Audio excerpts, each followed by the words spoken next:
Well batted, guys. Michael, what's the secret? Past 200 4 times in a calendar year and almost 500 runs in a day. There's certainly no secret. A lot of luck goes a long way, that's for sure. It's really funny. I think the one thing that Davey and I spoke about throughout the week was our intent, the way we were going to, I guess the way I tried to play in Brisbane and the way we're going to try and play again today was exactly that. We wanted to be positive.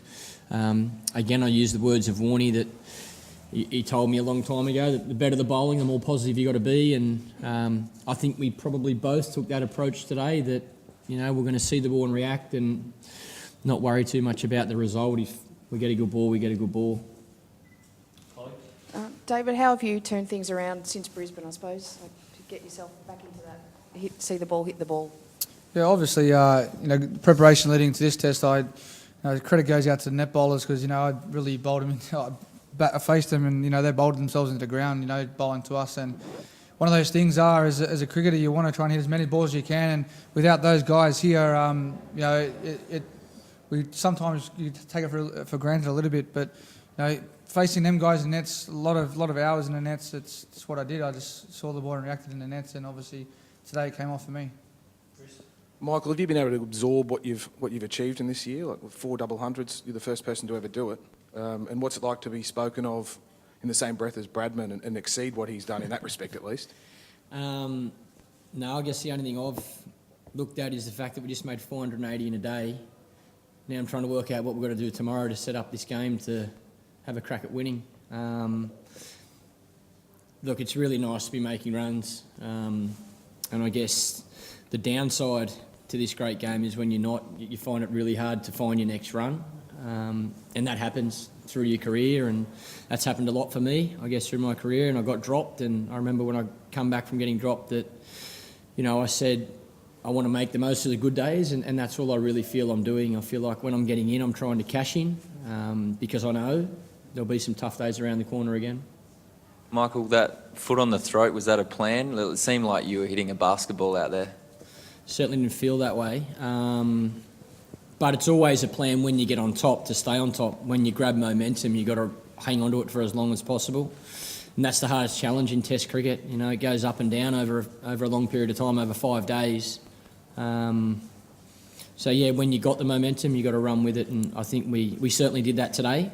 It's a really positive day for the batting group. But we've got a lot of work to do over the next 4 days to have a crack at winning this Test match, that's for sure. Dave, I suppose with Flanders' injury first of all, but then when Callis left the field, did you guys see that they were vulnerable and you really wanted to go for it then? Oh, we still know they had 3-strike bowlers as well. So you just got to, as we say, just got to see the ball react and respect those guys. Morne bowled a very fast spell this morning. I felt the 3 bounces he bowled me in that 1 over was I was a bit scared at one stage, but then I knew that if I kept on swinging as hard as I could and put the pressure back on him, I was going to take it off myself. So that's what I did. I saw the ball and reacted, and it felt good.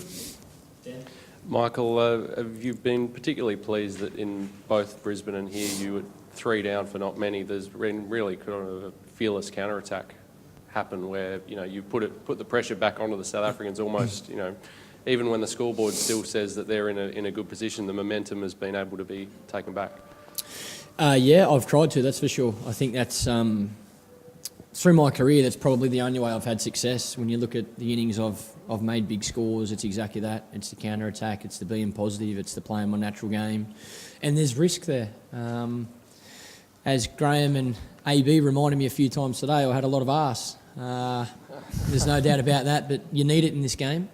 I remember playing England through the Australian summer a couple of years ago, and I couldn't make a run. So, when you're scoring runs, you want to cash in, and that's what I'm trying to do. Dave, did you feel like you're breaking them mentally out there? Breaking them mentally? Yeah. As obviously my game is to go out there and try and score, and I think from the gap, obviously I got a good ball and I was caught in the crease, and obviously that was my dismissal today as well, which I was disappointed at. But I knew if I could take it to them and put the pressure back on them, see how they reacted. And fortunate enough, they for a session there they bowled probably too short, and I got away with a couple obviously swinging the bat a little bit. Michael, you talked about looking ahead and winning this game. How good's the pitch and how well will you have to bowl? Yeah, it's a very good wicket. I agree with Davey, though. I think they bowled very short throughout this innings. I think we have to be very disciplined with our line of length on this wicket and make sure we execute our plans. But they've got a very strong batting lineup in pretty good batting conditions. So, like I say, there's a long way to go in this game before anybody wins. But certainly for us, we need to just be really focused on tomorrow morning and continuing this momentum, I guess, and make as many runs as we can in this first innings. Michael, it seemed particularly special that Kylie was there, that you were given the exaggerated bat and helmet. And How do you know if that was to Kylie or to the team? She was sitting right next to the team. Mate, I'm guessing that was for a girl, not a boy. Look, it's always special that that she's. Well, I know she's supporting me. You know, that's the type of woman she is. She's getting into her cricket, and it's great that she can be here in Adelaide. You know, it's special for everybody that has thrown their support behind me, and the people that are close to you have been there through good days and bad days, whether that's on the field with cricket or off the field with my personal life and things that have happened through my life, especially with my family. So yeah, I think when you perform well, my dedication is certainly to my teammates first and foremost, but also the people that have stood beside me through good and bad days.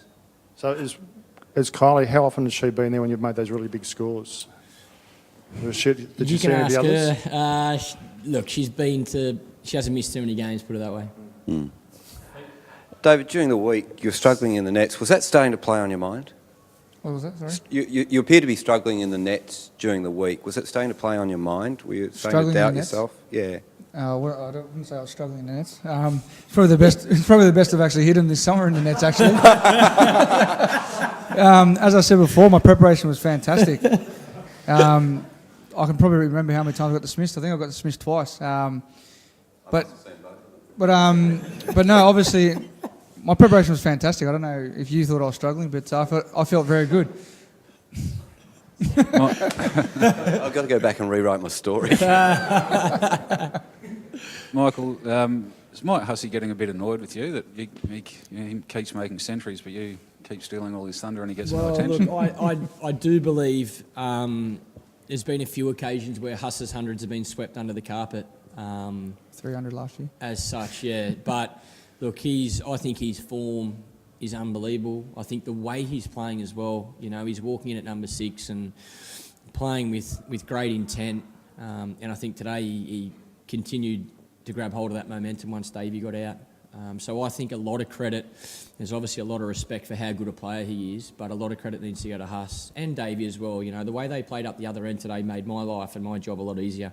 If I didn't score, there was no stress. Yeah, and that makes, I think, you know, that gets forgotten a lot of the time, how important your partner is when you have success. Yeah, Michael, you've obviously had 2 fantastic batting performances as a team in Brisbane and here, but there's that concern of 3 wickets going down fairly early in the innings. What are the concerns for you? Yeah, I'm sure the top 3 would have liked, well, Ed Cowan made 100 in the first test. I'm sure Rob and Ricky would have liked a few more runs today. It's the game though, isn't it? You know, some people miss out and then the guy that gets in, you try and make the most of it.